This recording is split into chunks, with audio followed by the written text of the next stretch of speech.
4 के लिए आप लोग प्रिपरेशन कर रहे हैं, यह क्लास आप सभी स्टूडेंट के लिए काफ़ी इम्पोर्टेंट होने वाला है। क्योंकि फ्रेंड्स, इससे पहले मैंने आप सभी को 4 चैप्टर एनसीईआरटी का कंप्लीट करवा दिया था। आज हम लोगों का 1857 की क्रांति संबंधित जितने भी इम्पोर्टेंट प्रश्न होंगे, जो टीआरई 4 में आपको डायरेक्ट प्रश्न पूछा जाएगा हमारे क्लास से। जितने भी इम्पोर्टेंट प्रश्न हैं, सभी प्रश्न को इस क्लास में मैंने कवर किया है। और मैं आशा करता हूँ कि ये क्लास आप लोग जब अच्छे से देख लेंगे तो मैं फुल 100% गारंटी देता हूँ कि आपको यहाँ से 4 से 5 प्रश्न एग्जाम में देखने को मिलेगा। क्योंकि टीआरई 3 में अभी तक सबसे ज़्यादा अगर किसी का वेटेज है तो मॉडर्न हिस्ट्री का वेटेज है, और सबसे ज़्यादा एनसीईआरटी से ही प्रश्न पूछा गया है। इसलिए मैं आप सभी को फुल्ली एनसीईआरटी का ही क्लास करवा रहा हूँ, ताकि एग्जाम में आपका एक भी प्रश्न नहीं छूटे। और फ्रेंड्स, इससे पहले 4 चैप्टर जो मैंने आप सभी को कंप्लीट करवाया है, अगर आपने नहीं देखा है तो चैनल पर प्लेलिस्ट बना हुआ है, आप लोग प्लेलिस्ट को चेक करेंगे, आपको ऊपर में ही मिल जाएगा देखने को। प्लेलिस्ट में बहुत होता है कि वीडियो नीचे चला जाता है, तो मैंने आप सभी के लिए ऊपर ही टैग करके रखा हुआ है प्लेलिस्ट में। आप प्लेलिस्ट चेक करेंगे, आपको ऊपर में ही दिख जाएगा modern history BPSC TRE 4 modern history classes. आप लोग यह क्लास अच्छे से जरूर देखें। इससे पहले भी जितने क्लास में सारी क्लास को आप लोग एक बार जरूर देख लें, और टीआरई 4 में आपका एक भी प्रश्न नहीं छूटेगा, ये मेरा आपसे प्रॉमिस है। ये क्लास करने के बाद आप जरूर प्रीवियस ईयर लगाएंगे, आपका एक भी प्रश्न नहीं छूटेगा प्रीवियस ईयर में। 1857 क्रांति ऐसा चैप्टर है फ्रेंड्स, जो कि यहाँ से आपको कम से कम 4 से 5 प्रश्न देखने को मिलता है। और सबसे ज़्यादा अगर किसी क्लास के लिए वेटेज है तो 1 to 5 के लिए है। 1 to 5 का अगर आप तैयारी कर रहे हैं तो आपको पता होना चाहिए कि मॉडर्न हिस्ट्री का सबसे ज़्यादा वेटेज आप ही लोगों के लिए होता है, क्योंकि 18 प्रश्न सिर्फ मॉडर्न हिस्ट्री का पूछा जाता है 1 to 5 में।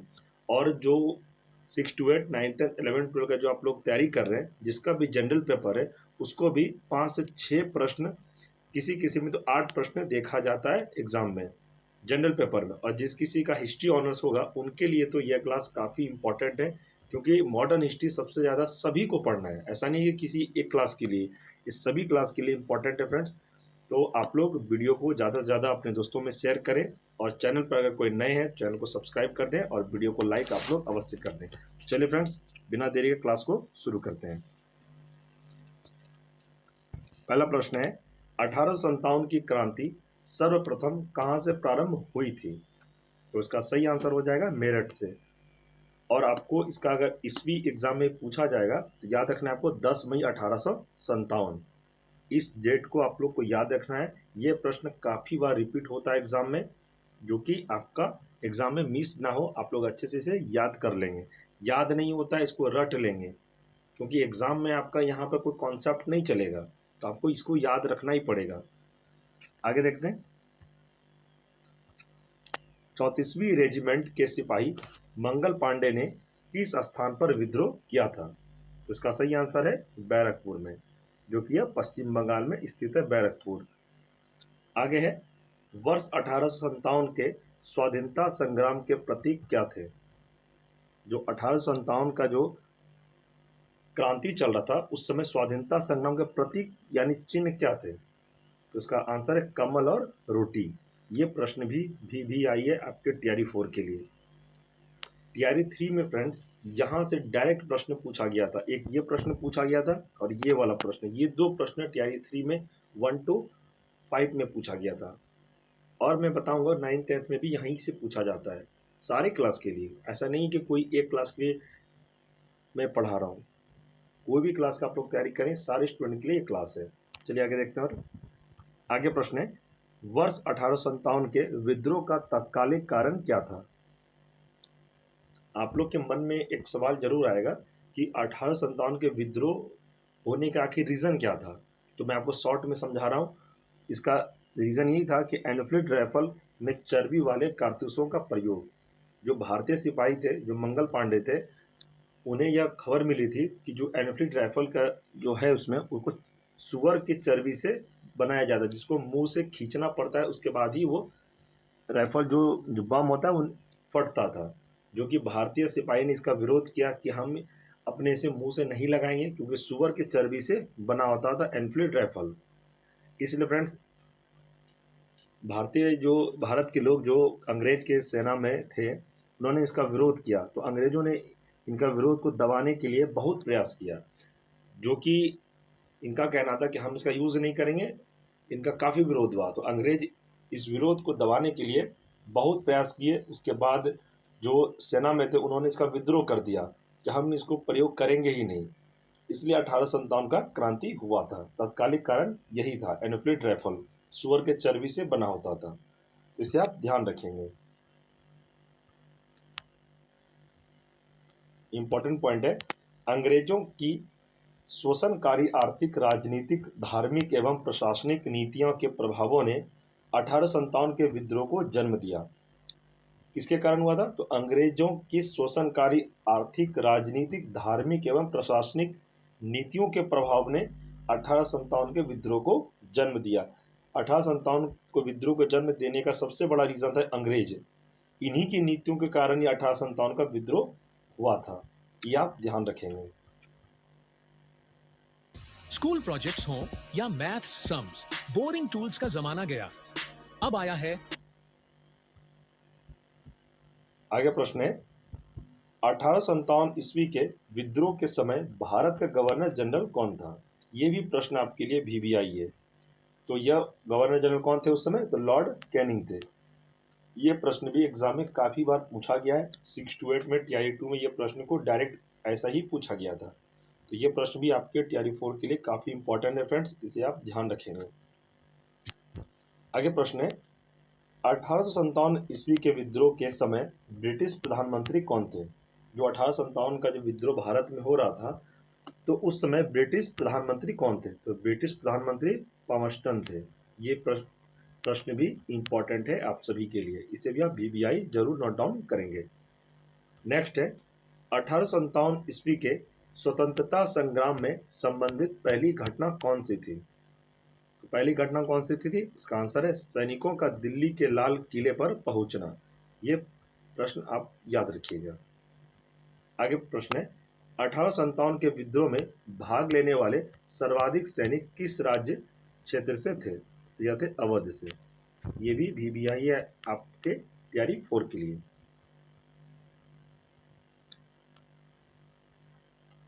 इंपॉर्टेंट पॉइंट है, 1857 ईस्वी में किसने इलाहाबाद को आपातकालीन मुख्यालय बनाया था? तो ये बनाए थे लॉर्ड कैनिंग ने।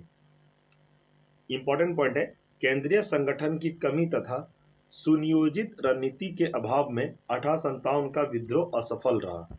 1857 का जो विद्रोह हुआ था ये असफल क्यों रहा था? इसलिए रहा था क्योंकि केंद्रीय संगठन की कमी था। जो भारतीय जो सेना जो अंग्रेज में थे, तो उन्होंने इसका जो विद्रोह तो किया, लेकिन ये विद्रोह सफल नहीं हो सका। क्यों नहीं सफल हो सका? तो केंद्रीय संगठन, एग्जाम में प्रश्न पूछा जाएगा आपसे कि 1857 का विद्रोह असफल होने का क्या कारण था। प्रश्न आपको ऐसा पूछा जाएगा और ऑप्शन में भी दिया रहेगा। तो एक ऑप्शन आपको ये भी याद रखना है कि केंद्रीय संगठन की कमी, ये आपको ऑप्शन में देखने को मिलेगा।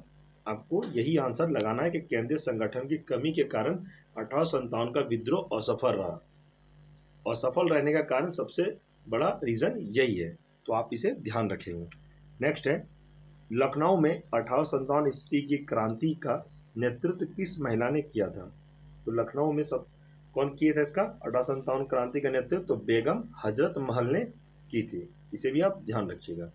नेक्स्ट प्रश्न है, 1857 ईस्वी के स्वाधीनता संघर्ष में प्रमुख भूमिका निभाने वाली रानी लक्ष्मीबाई का जन्म कहाँ हुआ था?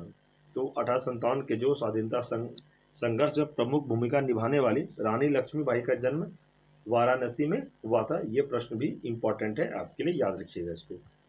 नेक्स्ट प्रश्न है, रानी लक्ष्मीबाई को अंतिम युद्ध में किसने पराजित किया था? तो अंतिम युद्ध जो रानी लक्ष्मीबाई कर रही थी, तो रानी लक्ष्मीबाई को कौन पराजित किया था? तो ये कैप्टन यूरोस थे। इसे भी ध्यान रखिएगा। नेक्स्ट है, असम में 1857 ईस्वी की क्रांति का नेता कौन था?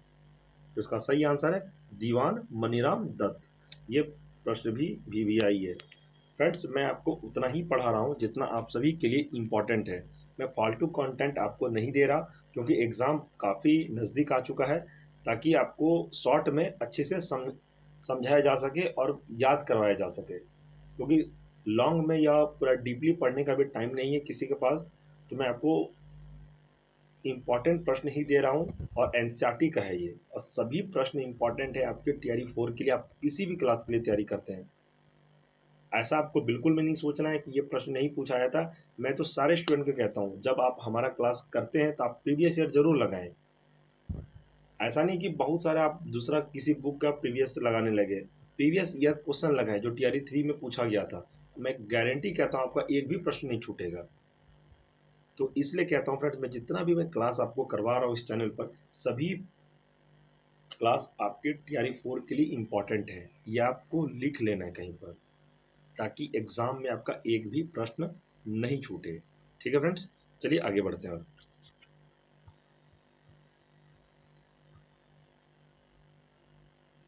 चलिए प्रश्न है, फैजाबाद से विद्रोह कर रहे किस क्रांतिकारी को पकड़ने के लिए अंग्रेजों ने 50,000 रुपये का इनाम रखा था? यह थे मौलवी अहमदुल्ला। ये ध्यान रखिएगा कि प्रश्न पूछा जाएगा कि फैजाबाद से विद्रोह कर रहे किस क्रांतिकारी को पकड़ने के लिए अंग्रेजों ने 50,000 रुपये का इनाम रखा था? तो ये थे मौलवी अहमदुल्ला। ये प्रश्न को भी याद रखना है आपको। नेक्स्ट है, कानपुर से विद्रोह का नेतृत्व कर रहे नाना साहब ने किसे अपना सेनापति नियुक्त किया? तो नाना साहब ने तात्या टोपे को नियुक्त किया था, और तात्या टोपे का एक और नाम है रामचंद्र पांडुरंग। पास में आ जाओ, जरा आपको एक चीज़ दिखाता हूँ। लोग मानते नहीं है कि इन्वेस्टमेंट क्यों करना चाहिए। ये माइक देख रहे हो, पांडुरंग। एग्जाम में प्रश्न आपसे ये भी रहेगा, अगर ऑप्शन में तात्या टोपे नहीं रहे तो आपको ये वाला भी याद रखना है, रामचंद्र पांडुरंग इनका दूसरा नाम था, तो इसे भी आप याद रखिएगा। आगे प्रश्न है, 1857 के विद्रोह के दौरान मुगल बादशाह बहादुर शाह जफर ने किसे अपना सेनापति नियुक्त किया? तो इसका आंसर हो जाएगा बकत खान को सेनापति नियुक्त किया था। यह आप ध्यान रखेंगे।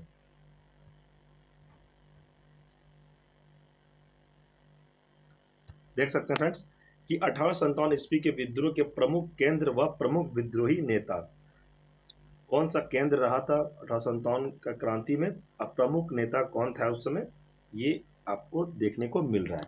तो पहला है दिल्ली। दिल्ली में विद्रोही नेता कौन थे? तो बहादुर शाह द्वितीय, बकत खान।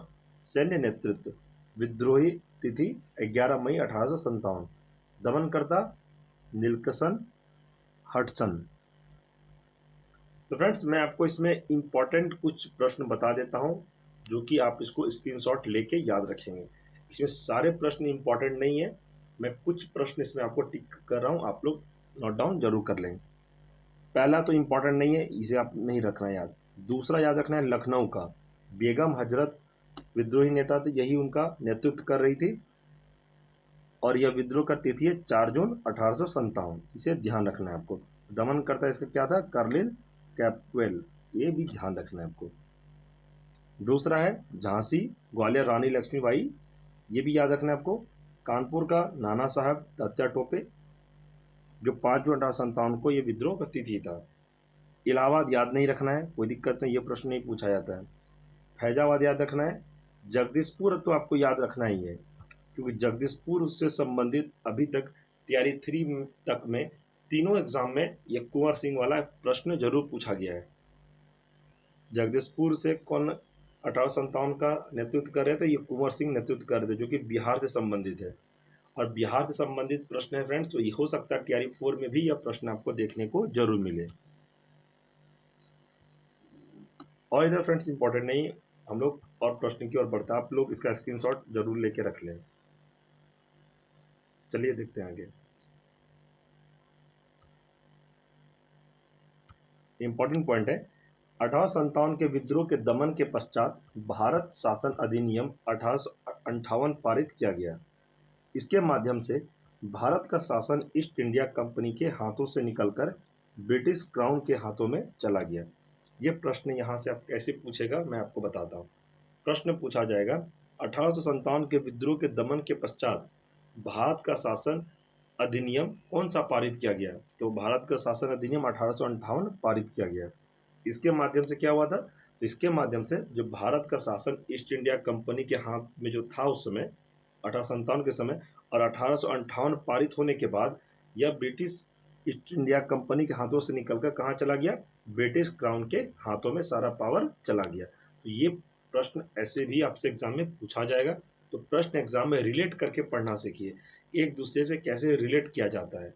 इससे पहले जो मैंने आप 4 चैप्टर आप सभी को पढ़ाया वो भी फुली एनसीईआरटी है, आप लोग जरूर शुरू से क्लास कर लेंगे। मैंने प्लेलिस्ट बना दिया है और ये क्लास होने के बाद भी इसको भी प्लेलिस्ट में ऐड कर दिया जाएगा। तो आप लोग प्लेलिस्ट को जरूर चेक करें और शुरू से क्लास करें। तो चलिए आगे देखते हैं। आगे प्रश्न है, महारानी विक्टोरिया ने भारतीय प्रशासन को ब्रिटिश ताज के नियंत्रण में लेने की घोषणा कब की थी? तो इसका सही आंसर हो जाएगा 1 नवंबर 1858 को। ये भी VBI आप इसे भी नोट डाउन जरूर करेंगे। नेक्स्ट है, वर्ष 1857 के विद्रोह के दमन के पश्चात भारतीय सेना का पुनर्गठन के लिए किस आयोग का गठन किया गया? 1857 का जो विद्रोह का दमन पश्चात भारतीय सेना पुनर्गठन के लिए किस आयोग का गठन किया गया था? तो इसका आंसर है पील आयोग। ये भी इंपॉर्टेंट फ्रेंड्स, इसे भी आप लोग याद रखिएगा। आगे प्रश्न है, 1858 के भारत शासन अधिनियम के द्वारा किसे भारत का प्रथम वायसराय बनाया गया? तो 1858 में किसे प्रथम वायसराय बनाया गया था? तो लॉर्ड कैनिंग को बनाया गया था, ये आप ध्यान रखिएगा। आगे प्रश्न है, 1857 के विद्रोह में कौन सा शायर अंग्रेजों का आलोचक था? 1857 का जो विद्रोह हो रहा था फ्रेंड्स, उस समय कौन सा शायर अंग्रेजों का आलोचक था? तो ये थे मिर्जा गालिब। आगे प्रश्न है, भारत के शिक्षित मध्य वर्ग तथा जमींदारों ने 1857 के विद्रोह में तटस्थता बनाए रखी थी। एग्जाम में प्रश्न पूछा जाएगा आपसे कि भारत के शिक्षित मध्य वर्ग तथा जमींदारों ने कौन से विद्रोह में तटस्थता बनाए रखी थी? तो यह हो जाएगा 1857 के विद्रोह में, ये भी ध्यान रखिएगा। 2025 आ गया, भारत चांद तक पहुंच गया और आप अभी भी बाल कलर करने के लिए केमिकल का इस्तेमाल कर रहे हो। अरे भाई, जब ये जापानीज हेयर डाई शैम्पू है। आगे प्रश्न है, 1857 के विद्रोह के कारणों पर भारतीय भाषा में लिखने वाला प्रथम भारतीय कौन था? इसका आंसर है सर सैयद अहमद खान थे। इंपॉर्टेंट पॉइंट है, वर्ष 1857 के विद्रोह में बिहार का नेतृत्व जगदीशपुर के जमींदार वीर कुंवर सिंह द्वारा किया गया था। ये आप लोग VBI जरूर लिख लेना है, क्योंकि बिहार से संबंधित है और ये प्रश्न काफी बार पूछा गया है। तैयारी 3 तक में मैंने इस प्रश्न को कम से कम 7-8 बार देखा है। 9th 10th में भी 1 to 5 में तो पूछा ही गया था, 6 to 8 में भी इसे पूछा गया था। तो बिहार से संबंधित है फ्रेंड्स जगदीशपुर कुंवर सिंह, तो ये आप इसे जरूर याद रखिएगा। ये प्रश्न हो सकता है तैयारी 4 में भी रिपीट किया जाए, किसी भी क्लास में हो सकता है, सारी क्लास में पूछ दिया जाए। तो इम्पॉर्टेंट प्रश्न है, इसे आप याद जरूर रखेंगे। आगे है, 1857 के स्वतंत्रता संग्राम में किस राजवंश ने अंग्रेजों की सर्वाधिक सहायता की थी? तो यह हो जाए ग्वालियर के सिंधिया, जो अभी वर्तमान में कैबिनेट मिनिस्टर है, कहाँ पर? केंद्र सरकार में। ज्योतिरादित्य सिंधिया ये पूर्वज उसमें से, ग्वालियर के सिंधिया, ये आप ध्यान रखेंगे। चलिए आगे देखते हैं। 1857 पर आधारित प्रमुख पुस्तकें। पुस्तक का पहला नाम है द ग्रेट रिबेलियन, लेखक कौन थे? तो अशोक मेहता थे। जहां से आपको एक प्रश्न गारंटी देखने को मिलेगा। आगे है first war of independence, Vinayak Damodar Savarkar. Next है 1857, इनके लेखक थे SN सेन, ये भी ध्यान रखना है। आगे है सिपाही mutiny and the revolt of 1857, इनके लेखक थे RC मजूमदार, ये VBI है, आप इसे नोट डाउन करेंगे। हिस्ट्री ऑफ इंडियन म्यूटिनी, इनके लेखक है TR होम्स। आगे है रिवेलियन 1857, इनके लेखक है PC जोशी। नेक्स्ट है causes of the Indian revolt, इनके लेखक है सर सैयद अहमद खान, ये VBI है, इसे भी आप नोट डाउन जरूर करेंगे। आगे प्रश्न है किसने 1857 के विद्रोह को स्वतंत्रता की पहली लड़ाई कहा था? तो ये थे वीडी सावरकर। ये प्रश्न भी टीआरई 3 में पूछा गया था। तो ये प्रश्न आपके लिए इम्पोर्टेंट है फ्रेंड्स, इसे आप ध्यान रखेंगे। ये प्रश्न हो सकता है टीआरई 4 में फिर से रिपीट कर दिया जाए। आगे है 1857 के विद्रोह को एक षड्यंत्र की संज्ञा किसने दी? तो ये दिए थे सर जेम्स आउट्रम एवं डब्ल्यू टेलर ने। चलिए नेक्स्ट प्रश्न देखते हैं।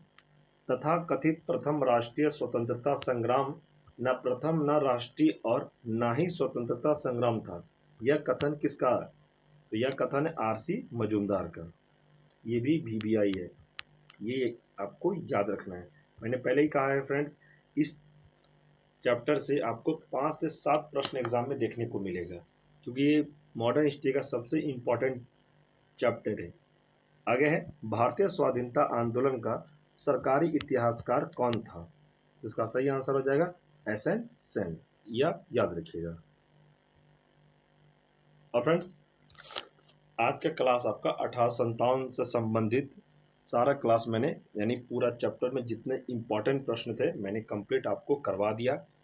और इसके बाद भी अगर आपको किसी तरह का कोई डाउट हो तो वीडियो को आप फिर से देखें और इसे अच्छे से समझने की कोशिश करें। यहाँ से आपका बाहर एक भी प्रश्न नहीं जाएगा, ये मैं 200% गारंटी के साथ कहता हूँ।